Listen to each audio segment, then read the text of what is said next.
స్వామికి 50 రూపాయలు మంది వారిని వారికి స్వామి వెళ్ళాలా కాదు ప్రార్థిస్తున్నాం.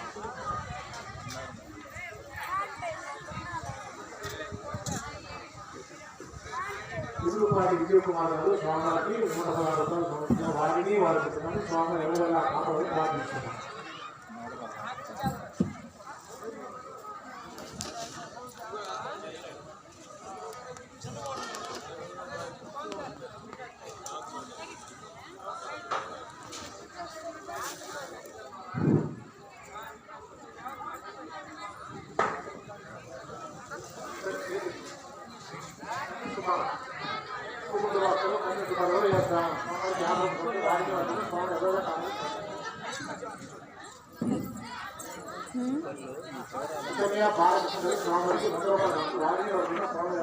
రాసుకునేది లేదు, రసీదు లేదు, భలే ఉంది.